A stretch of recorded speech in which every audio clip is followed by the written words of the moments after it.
je ne m'attends à rien d'elle.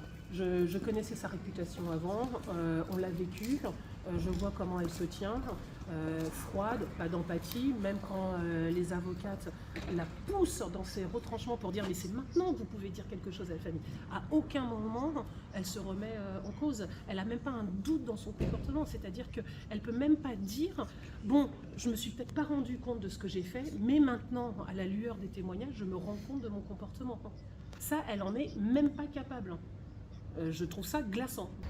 Donc non, il faut là que la justice fasse son travail qui est de désigner un coupable et de montrer qu'elle peut protéger ces personnes qui sont victimes de harcèlement d'un professeur.